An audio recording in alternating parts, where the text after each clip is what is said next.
if, even if you don't feel like it, you go. Everybody, my voice is not at its best right now. Dang on asthma. Anyway, y'all know I call myself the cooking lady, right? Right. Well, other people call me the cooking lady too, and it's with 2 eyes. Well, not only do I cook, I can also help you cook up a good credit score.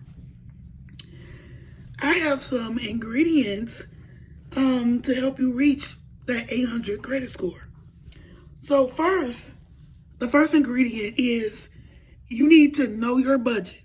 Know your budget or create you a budget. Try not to go over your budget. And if you do, make it only like no more than $20. Okay? Number 2, you write down all your expenses.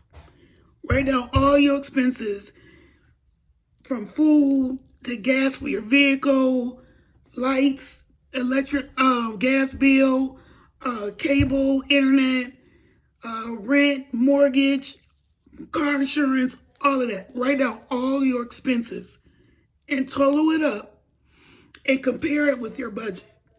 And if you don't have a budget, create you a budget based on your expenses. Okay? The next thing you're going to do is you're going to pull all 3 of your credit reports from annualcreditreport.com.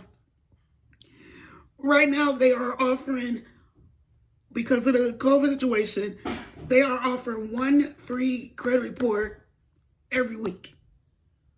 I know TransUnion is doing it. Equifax and Experian may be every month, but I'm not sure.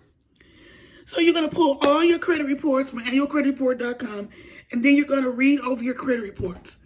You're going to read your personal information, make sure it's accurate. If it's not accurate, come holler at me.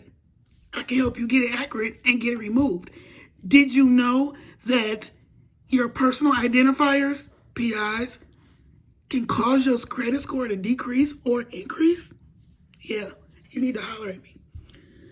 Start with review your personal identifiers, review your collections accounts, review everything on your credit report.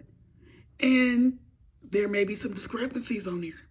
Anyway, so I just wanted to give you a few tips to start. And if you need any more information, contact me so we can burn off these deletions on your report. And I am the cooking lady who fixes your credit.